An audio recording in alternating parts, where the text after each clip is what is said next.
Bueno, buenas tardes. Estamos en comunicación con el diputado Julio Devido. Julio, ¿cómo estás? Muy bien, aquí estamos. Un gusto estar hablando con ustedes. Este es el nuevo programa para la libertad. Esperemos que así lo sea para todos nosotros que estamos acá y para la audiencia de Radio Caputi. Un saludo grande para vos, Juan Manuel, y por supuesto para Florencia. Hola Julio, buenas tardes. Bueno, Florencia? muy contentos de que en nuestro primer programa puedas estar vos. Sabés que sos un emblema de un proyecto político y sos un emblema de la injusticia que estamos atravesando hoy en día, así que bueno, para nosotros realmente es un honor tenerte en nuestro primer programa. Bueno, la verdad que también para mí, así que cuando quieran empezamos. Un gusto estar con ustedes, che. Bueno, para comenzar, sabemos que hablaste de la dolarización de la energía, ¿sí? Entonces, queremos saber de qué se trata eso. Hemos visto algunas notas y escuchado algunas notas sobre eso. ¿Nos podés contar de qué se trata? Sí, mirá, en realidad tenemos que tomar como base que, digamos, la unidad central básica de la producción de energía en la Argentina es el gas, porque con el gas no solamente cocinamos, nos calefaccionamos, sino que con el gas además generamos energía. El 66% de la energía que se consume en la Argentina está producida térmicamente a partir del gas natural. Y el gas natural, como ustedes saben bien, se mide por millón de BTU, que es una unidad calórica que estudiamos en el secundario, y después, cuando nos llega la factura de gas, nos damos cuenta que dice millón de BTU. El millón de BTU en la Argentina, al igual que el barril de petróleo, que el maíz y el trigo, en el caso del maíz y el trigo, al estar dolarizados, están dolarizados porque se le han quitado las retenciones. Cuando uno es un gran exportador de un determinado producto, como el caso del aceite de soja, en el caso del maíz o en el caso del trigo, es un gran exportador, el precio de exportación se transforma en precio de mercado interno si el Estado no cobra una determinada retención para ponerlo acorde y justo al costo que en pesos cuesta producirlo. Lo mismo pasa con el gas y con el petróleo. En el tema del gas y el petróleo muchas veces se hace más misterio de esto. Quiero decir además que con el trigo no solamente hacemos, en el caso del trigo hacemos pan, y es el alimento básico de los argentinos, así como el gas natural en la producción de energía. Exacto. Con el caso del maíz producimos carne esencialmente, los huevos, los pollos, la carne vacuna, es esencialmente, en gran parte del aceite que consumimos es producto del maíz. Y en el caso de la soja también somos grandes consumidores de aceite. Bueno, en el caso del gas natural, o sea que al dolarizar el precio de esos productos, llegan a nuestra mesa dolarizados. Y hay un problema, que en la Argentina todo el mundo, o los trabajadores, que son la base, o deberían ser la base de la economía, la base a atender por parte de la política en términos de su condición de calidad de vida y por supuesto de sus propias soberanías, porque ningún producto puede llegar a la mesa o al tanque de combustible de un vehículo o al enchufe de una casa en dólares, porque uno gana en pesos. Y además tenemos el problema que lo que nosotros ganamos en pesos ha sufrido una caída del 25%, ustedes saben que el salario real cayó el 25% neto en promedio desde el año 2015 a la fecha. Bien. Es una catástrofe en términos sociales y económicos. Bien. En el caso del gas y del petróleo, el mismo es producido por trabajadores argentinos, y le diría que entre el 90 y el 95% de los insumos que son necesarios, los caños, las torres para extracción, las bombas y demás, se producen en la Argentina, con lo cual no hay ninguna razón para que nosotros paguemos nuestros alimentos, nuestro combustible, en el caso del gas que generamos y que consumimos, de acuerdo al valor de exportación, tal cual sostenía y sostuvo el ministro Aranguren mientras fue ministro, y cuando yo era ministro también una polémica escrita, hay más de 9 o 10 cartas que nos hemos intercambiado, polemizando sobre el tema. Bien, ahí está la base del problema. En el caso del gas natural hay un problema mucho más grave, que ¿cuál es el siguiente?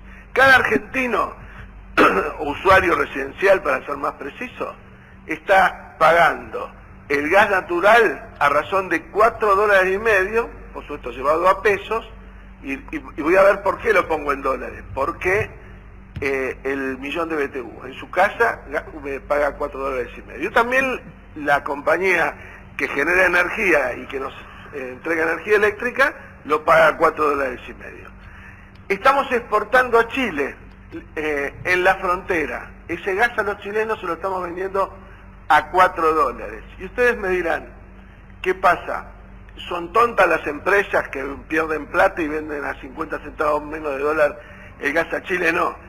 Esas empresas, del otro lado de la cordillera, con otro nombre, pero en definitiva son la misma unidad en el negocio, lo trasladan a Santiago de Chile y a los chilenos se lo venden a $40. Pero en la Argentina imponen, pagan impuestos, que son lo que se mantiene la salud y la educación, por $4. Y hay un elemento también que es mucho más, que agrava más la situación. ¿Cuál es?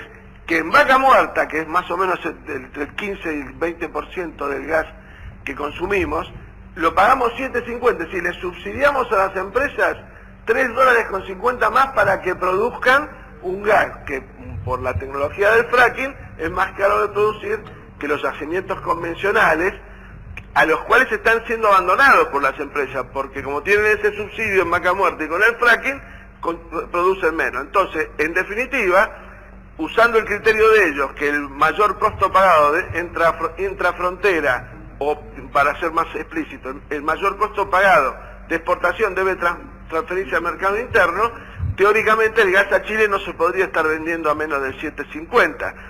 Pero si además consideramos que ese gas después la misma empresa con otro nombre o asociada con otra empresa del otro lado de la frontera lo vende a $40, es un escándalo de características terribles. Eso mismo ocurrió en la Argentina durante el gobierno, parte del gobierno de Menem, desde el 95, 96, cuando se decía que éramos superavitarios en producción de energía y exportábamos, y que exportábamos en el mismo valor. La diferencia que en vez de $40 la vendían a 29, pero era un escándalo. Si los chilenos, para generar energía, que usan nuestro gas, el que le exportamos a $4, hubieran tenido que quemar su carbón o cualquier otro combustible fósil importado por ellos, hubieran ahorrado en esos 10 años del menemismo y de la época de la Alianza, hubieran ahorrado un 20% de un Producto Bruto Interno. O sea, una transferencia de riqueza de la Argentina, del bolsillo de los argentinos, que pagamos la energía a precios dolarizados, a valores internacionales, del 20% de un Producto Bruto chileno. Eso es una barbaridad que nunca ningún fiscal ha estudiado, nunca ha analizado, y eso explica el motivo por el cual las tarifas son del monto que tienen. Impagables. Como están dolarizadas y no especificadas, este tema del tarifazo no es un tema que se ajusta ahora y después nunca más. Va a seguir siendo una constante que va a ser imparable. Esta es un poco la explicación en términos de lo que es la energía y de lo que está pasando y lo que va a seguir pasando, porque la moneda argentina se va a seguir depreciando, el dólar se va a seguir apreciando y por lo tanto va a ser una carrera a la que nunca vamos a llegar a la meta siquiera. Bien, clarísimo, clarísimo, Julio. Justo el otro día escuchamos una entrevista tuya en donde hacías esta distinción entre lo que es entender la política energética no como tal, sino como, la política tarifaria, como una política económica y no como una política netamente energética. Me parece que viene un poco por ahí el planteo. Yo te hago una consulta. Estamos cerrando enero, fue un mes con muchísimos cortes de luz, con tarifas impagables, como bien señalabas, con aumentos impostergables, porque mientras teníamos casi toda la ciudad y gran parte de Buenos Aires a oscuras, se seguían anunciando aumentos. Sin embargo, hay sectores, ya sea periodísticos o hasta mismos compañeros que dicen, bueno, lo que pasa es que antes pagábamos muy poco, eran tarifas irrisorias, las mismas empresas, que hay que recordar, ¿no? Quiénes son los dueños, Midlin y Caputo, entre ellos, que dicen que no, que bueno, que por el producto de esa fiesta que se pagaba tan poco, no se han hecho las inversiones suficientes.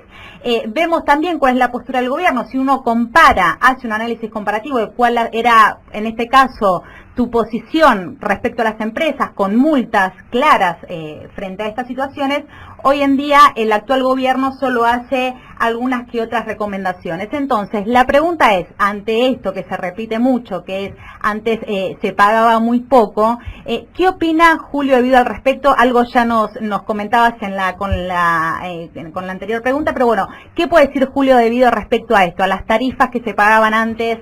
Mira, de luz, gas, etcétera. La tarifa, nosotros, para darte una idea, la multa era para cortes de más de 3 días 850 pesos, un número así. Para más de 2 días 600 y para para hasta 48 horas creo que eran 300.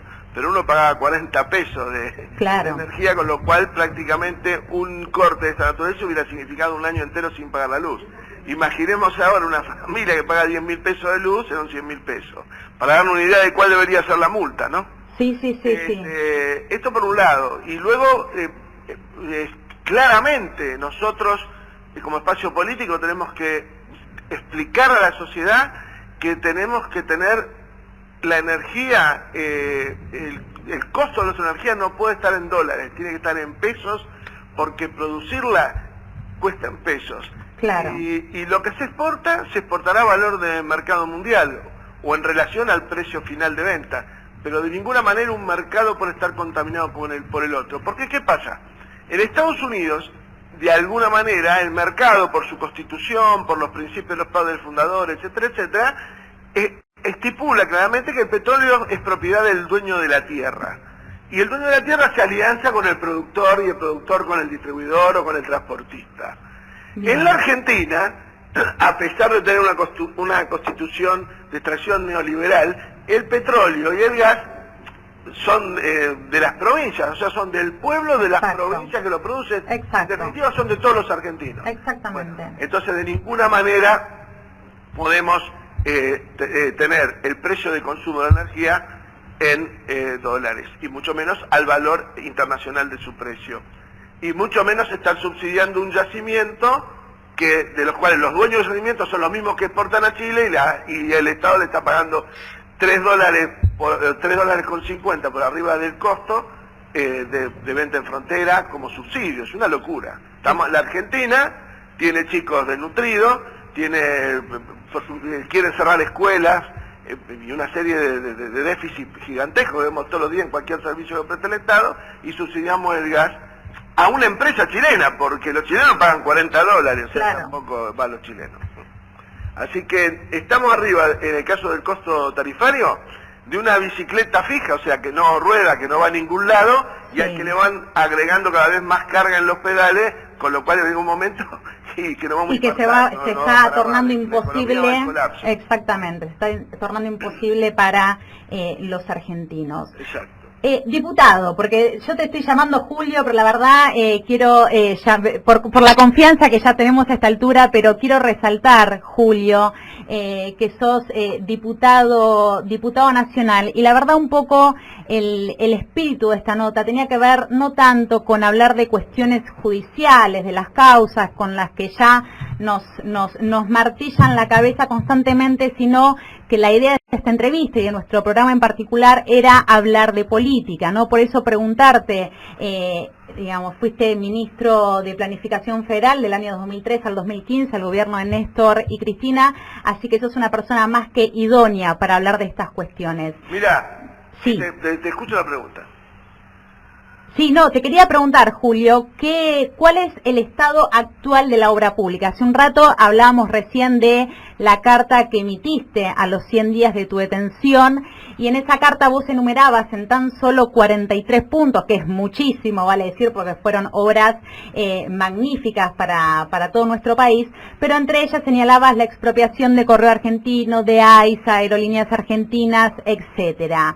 ¿Qué nos puedes decir de esto? ¿Cómo ves el estado actual también de la obra pública? Si vos ves un antes y un después lo que fue la asunción de Mauricio Macri, de lo que hiciste vos durante toda su gestión y de cómo está todo ahora. Mira, en realidad estamos, digamos, en una situación de una veleta que gira sin definir la dirección del viento a donde va, que solamente una política está solamente orientada para los negocios de propios y amigos. Si propios me refiero del presidente y de sus amigos.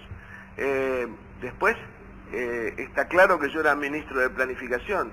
Yo podría haber sido mejor o peor respecto a las prisiones nuestras, la mía, la de Fernando, que es compañero, está acá cerca mío, y de los otros compañeros del pabellón, inclusive donde estoy, son todas prisiones preventivas que son contrarios a los principios constitucionales de la inocencia presunta.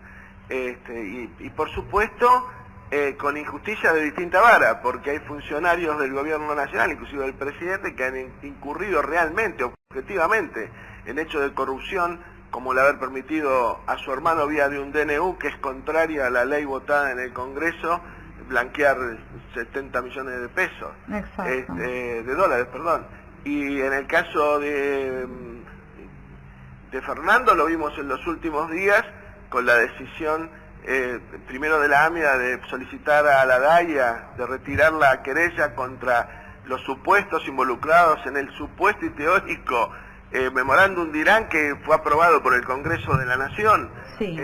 Y bueno, y con el agravante que hubo otra gente detenida que salió en libertad y él sigue preso, es el único preso, alegando causa de la que ya había cumplido condena en su momento. Una barbaridad. Bueno, sí. En general lo nombro, además de por la amistad que hemos tenido, ha crecido en estos tiempos que estamos juntos acá, porque creo que hoy es un paradigma de la injusticia y de la distinta vara. En el caso de la justicia, viste que todo dice que tiene que ser ciega y sorda. Sí.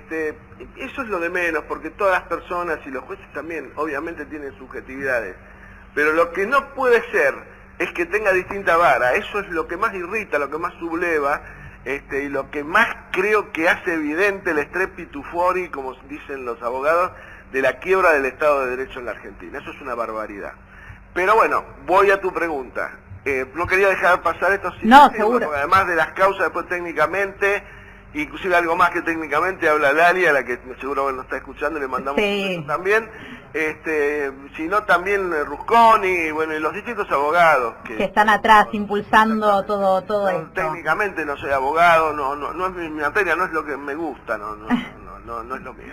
Pero lo que han hecho desaparecer es la planificación en la Argentina. Bien. Porque bien. la falta, y es más, había un plan de desarrollo estratégico territorial hecho en 3 etapas que se fueron superando durante los 12 años de gobierno, y dejamos sobre el escritorio el último día un estado de situación de toda la obra pública, como vos me preguntabas originalmente, pero el plan de desarrollo estratégico territorial, nosotros éramos ministros de planificación federal, inversión pública y servicios, pero la planificación aparentemente también está presa. O sea, pareciera que conmigo se metió presa la planificación. Todo el proyecto. Entonces, bueno, yo puedo haber sido un muy buen ministro para algunos y un pésimo para otros.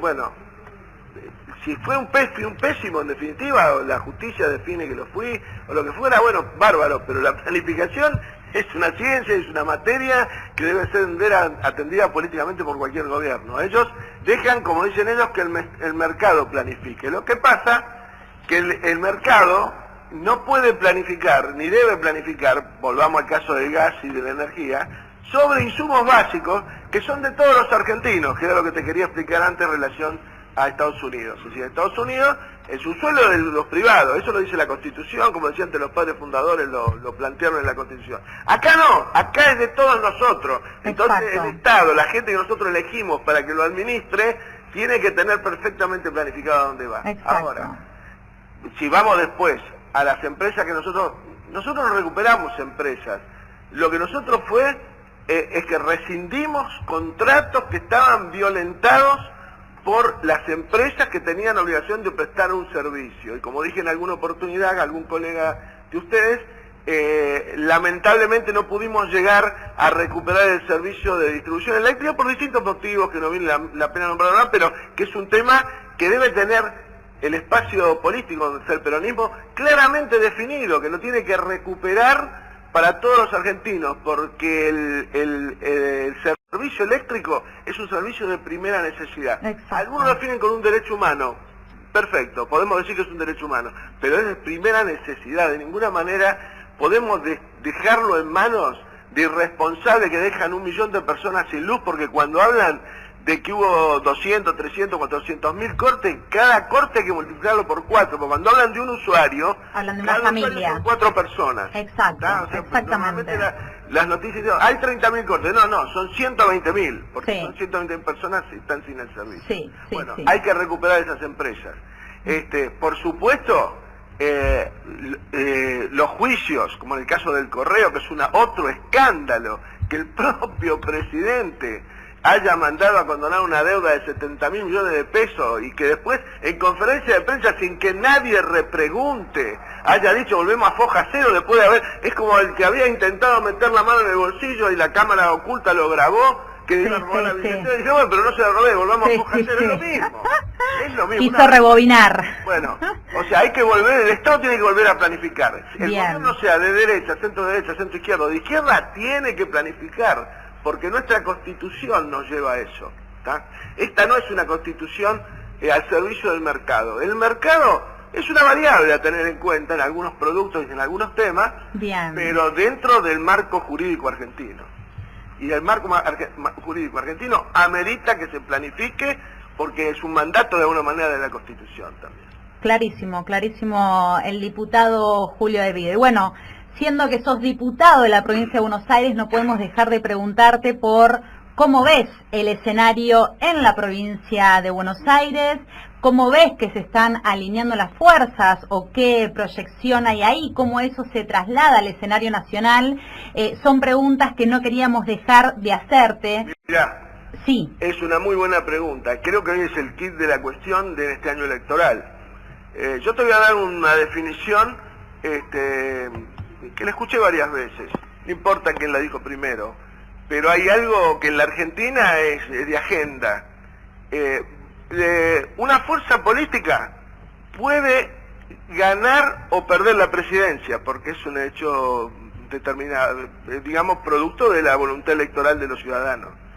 Lo que en la Argentina no se puede ganar la presidencia, o sea, la dirección política del país, la iniciativa política del país, si se pierde en la provincia de Buenos Aires.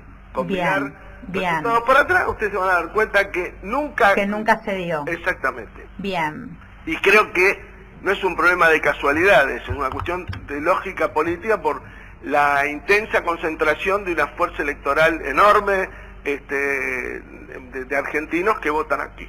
Exacto. Bien, con lo cual pensar en que nosotros podemos tener una hipótesis de ganar o perder en Buenos Aires y poder recuperar, porque todos hablan de que el límite es Macri, y como si fuera... Eso te iba a preguntar, Julio, ¿alcanza solamente con poner el límite ahí? No, nosotros estamos en un estado de situación tal, en donde hay un oligopolio que gobierna el país, que es el que está operando a la opinión pública en forma permanente, formando opinión negativa contra todas las fuerzas populares y contra toda intención del Estado de volver a planificar. Entonces, está claro que de ninguna manera es suficiente.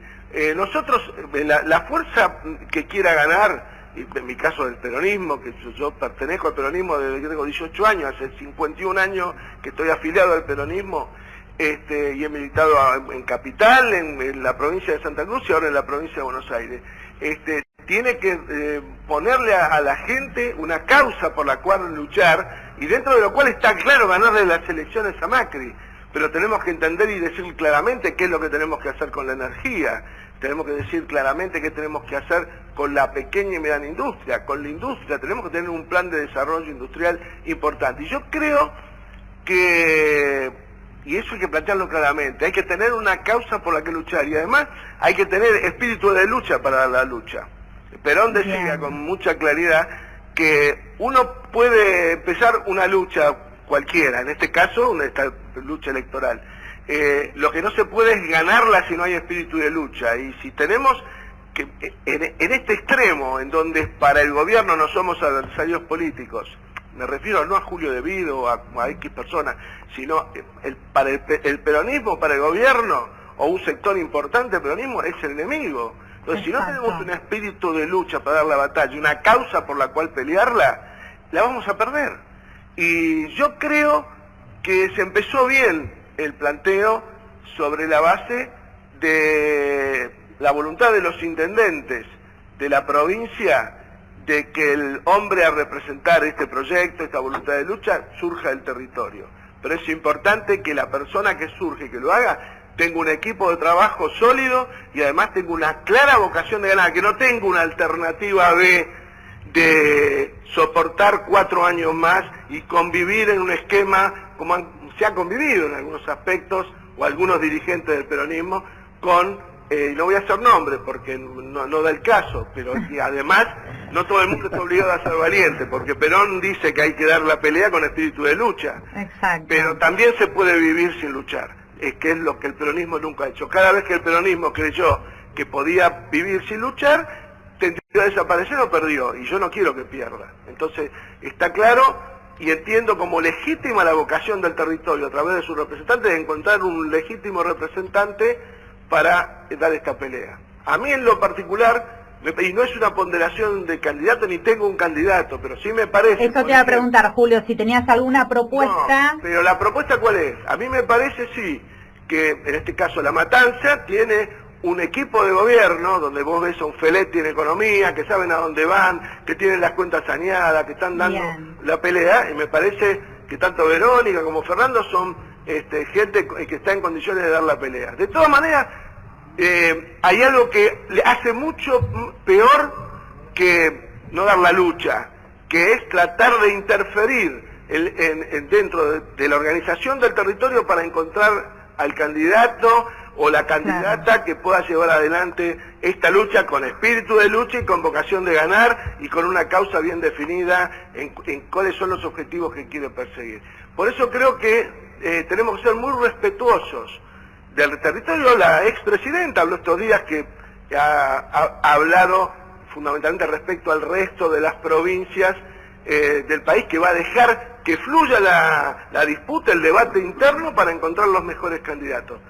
Sí he visto que en Provincia de Buenos Aires han aparecido algunos candidatos que yo los llamo, parecen paracaidistas húngaros, que quieren entrar en esta discusión y que no va a ser, distorsiona el debate y que no sirve. No es momento de candidatos injertados, creo que es momento... No, totalmente. No es momento de esas improvisaciones aparte. Y genuino dirigente del territorio. A mí me parece que en el caso de Verónica Magario, en La Matanza, hay un equipo armado y ahí me parece que hay posibilidades de dar la pelea con el apoyo de el resto de los compañeros, los que estamos fuera de la discusión ahora por distintos motivos, y tratar de no interferir, de no meter nuevas alternativas que nos lleven a discusiones vanas, vacías, y que lo único que hacen es el juego al macrismo, a la derecha. Exacto. Y también a algunos compañeros que tienen miedo, que no quieren dar la lucha, otros compañeros que tienen también un plan B de convivir con el macrismo, como ha pasado en algunos casos, también. Y que no es el caso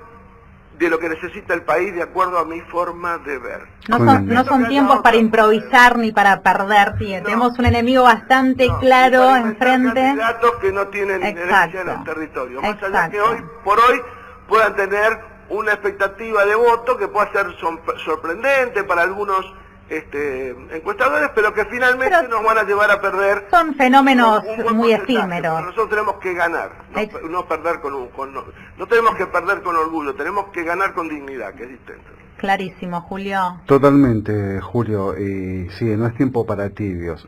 Ahora no cambian... Acá el que no suma en esta pelea resta. Perfectamente, estamos muy de acuerdo con eso, diputado. Muy bien. Bueno, como para ir cerrando, Julio, Te quería hacer una pregunta más en lo personal y en lo humano. ¿Cómo te sentís con el acompañamiento de los compañeros que van a verte, los organismos, los compañeros que estuvieron siempre, que nunca te han soltado la mano y que siempre han estado ahí? Mirá, en primer lugar, porque no se da en todos los casos, uno está preso y ve algunas otras situaciones, el apoyo incondicional de mi familia y de mis amigos históricos. En el caso tuyo, Juan Manuel, tengo que reconocer que has tenido una fuerte participación también con la Liga de los Derechos del Hombre, reconocerle a José Schulman, a Graciela Rosenbluth, que son dos leones que han dado la pelea para que nosotros podamos recibir la visita a los distintos compañeros. Mañana justamente tenemos día de visita y la verdad que es un honor, un orgullo para nosotros recibir a esos compañeros que ni conocemos. Quiero hablarte, hay un dirigente sindical que viene por la Liga habitualmente, que es el Tano Catalano de Ate Capital, que la verdad que es un apoyo moral, de presencia, y creo que es un gran dirigente y que el peronismo de Capital tendría que verlo con mucho detenimiento, porque es un hombre que me parece de un enorme futuro político y un gran enorme cuadro, espíritu de lucha y una clara vocación de poder. Lo que hay que sembrar, no empezar al compañero a serrucharlo, a inventarle otras cosas por el costado, me parece central. También reconocer el caso de Andrés Larroque, el caso del compañero también Horacio Pietragala, que también han estado siempre a mi lado, y por supuesto a Lali, que es lo más, ¿no? Que nos está escuchando, Lali, así que aprovechamos para mandarle un saludo. Sí, que nada, tanto Lali, tus hijos, tu hija. Un testimonio permanente y sí. La verdad que a veces tengo que pararla yo porque es una fuerza impresionante. Es un terremoto aparte, Lali, ¿no? Donde llega te defiende con uñas y dientes y la verdad es que se enfrenta a todo. Bueno, Julio, queremos agradecerte este llamado, repito, es un honor para nosotros sacarte al aire, también decirte que este es un programa para los presos y de los presos, así que está abierto este micrófono las veces que quieras hablar. Mucho para decir. Exactamente, y como decíamos en la introducción de este programa, se trata de dar vuelta a la llave para abrir esa reja que los tiene presos, y ese es un poco nuestra responsabilidad, la tarea de los que estamos acá afuera, sacarlos, ponerlos a discutir política, derribar esos muros que los tienen injustamente, ilegítimamente e ilegalmente encerrados. Así que, Julio, desde acá te mandamos un fuerte abrazo, toda nuestra fuerza, y bueno, y en mi caso particular nos vemos el jueves, como siempre. Y queremos cerrar también con el tema que te hizo tu hijo, Facundo, que ayer me llamó a última hora para decirme ya te lo mandé, es el tema que hizo para el Rehén, que es el documental que han hecho sobre tu detención. Entonces te voy a ocupar la línea 2 minutos más, porque como no tenemos internet acá no te... Claro, te vas a tener que quedar conectado un ratito más, pero bueno, queríamos pasar ese tema para despedirte. Sé que Lali te está escuchando, Facundo también te iba a escuchar, así que el micrófono es tuyo, bueno, Julio. Dale un abrazo grande a Ramos Padilla, que la aventura de tener esa radio en marcha, eso es espíritu de lucha también. Exactamente. Julio, te mandamos un fuerte abrazo, todo nuestro cariño, nuestra fuerza, y a seguir luchando. Chao, un beso grande. Un beso, chau, chau. Un beso.